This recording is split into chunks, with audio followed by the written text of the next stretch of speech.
Hi, I'm your speech language pathologist. Thank you for coming in today. Let's go ahead and get started. I'm going to review some information with you on preparing for a total laryngectomy and what recovery and communication might look like afterwards. This may seem overwhelming, but your medical team and I are here to guide and support you throughout this process. If you have any questions or need to take a moment, don't hesitate to let me know. I'm going to start by telling you the changes you'll experience in your body after surgery. These changes will be in your voice, the way you breathe, and your swallowing. A total laryngectomy is a surgery where your entire larynx, also known as your voice box, is removed. This will include your vocal cords, which is what normally allows us to speak.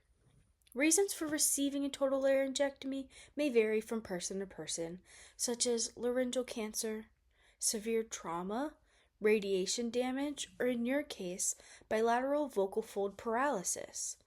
After removing your voice box, your body will need a new way to breathe, so a hole called a stoma will be created in your neck, right around here. This is your new and permanent airway. This stoma will connect directly to your trachea, also known as your windpipe, allowing air to pass through the lungs. Since we are rerouting your airway, taking precautions to prevent food or liquids from entering your lungs is very important. It is recommended to wear medical alert jewelry to let others know about your stoma, mostly emergency responders, since CPR and other emergency procedures will be done differently. I know this is a lot of information to take in. It is normal to feel uncertain or to have questions. Is there anything you need clarification on before we continue? So, you asked how your breathing may change after this procedure, which is a great question. Since your nose and mouth are no longer connected, air enters through the stoma and into the lungs. In order to keep the stoma open, the laryngectomy tube is placed inside.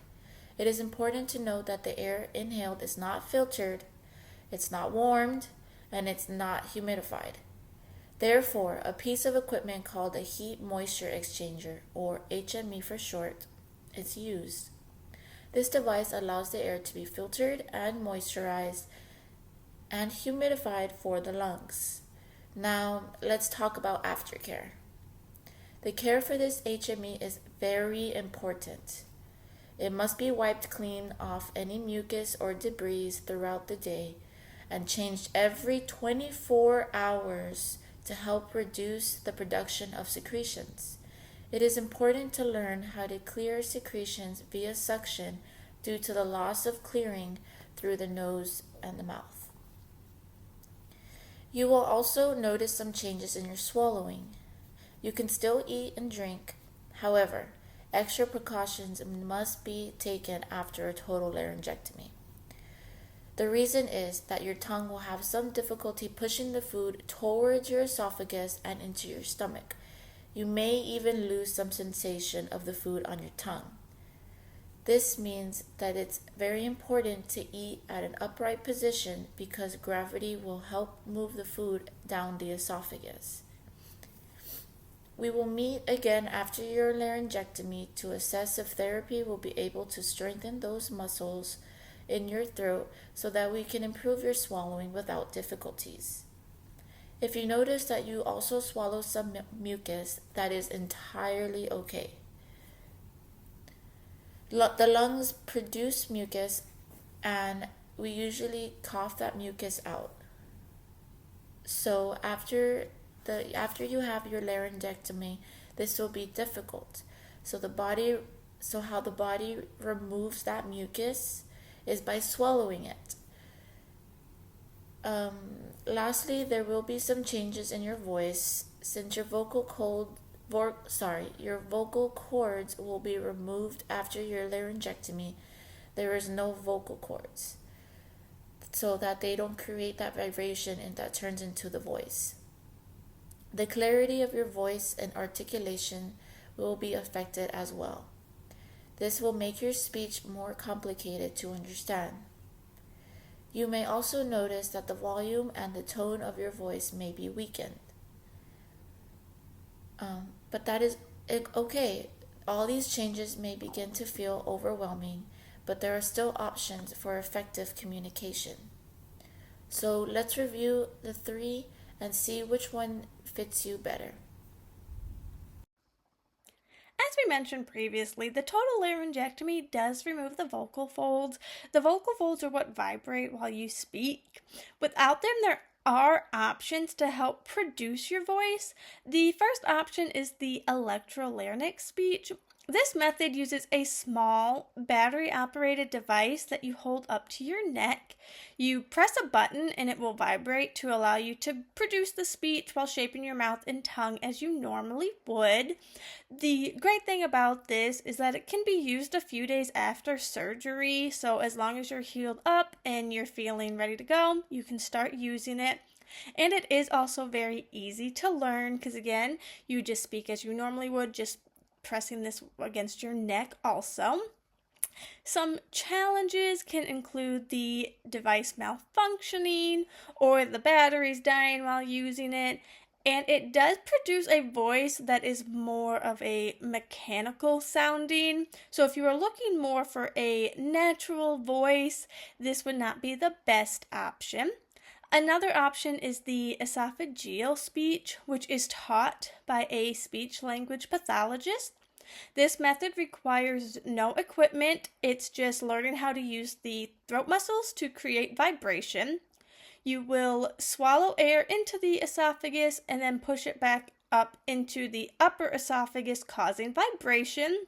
You will then shape your words as you normally would before. This training for this speech option can begin 2 to 3 weeks post your surgery. So, if this is the option you are selecting, you can temporarily use the electrolarynx speech or some other type of like writing on a dry erase board or gestures until you are able to start learning this. It also may take about 3 to 6 months of training, as it is something that is harder to learn as you are pretty much learning a new way to speak. The last possible option is the tracheal esophageal speech. It is a small surgical opening placed between the trachea and the esophagus. This opening can be made during your total laryngectomy or anytime after your laryngectomy, as long as it's been 3 months past surgery. Using this method, air from your lungs passes through the prosthesis that is inserted and it goes into your throat, and you will just cover your stoma while you speak. This method also can be used 2 to 3 weeks after the puncture is placed because you do want to let it rest up after surgery. It does produce a more natural voice compared to the other options also. The challenging part of this method is that it does require an extra surgery for the puncture, especially if you're wanting to wait post-surgery. It could be another surgery for you. And it does require a lot of aftercare. It has a risk of infection. The prosthesis could sometimes get dislodged. While it's very uncommon, that is something that could still possibly happen. And there is also a risk of the prosthesis tract closure, so something always has to be in the prosthesis tract. Therefore, aftercare is very important for this method. You do get a kit with instructions and everything you would need in it if you do go this route. And I do know this is a lot of information to take in, so I have provided a handout for you with further information. And of course, if you have any questions, we are here to help.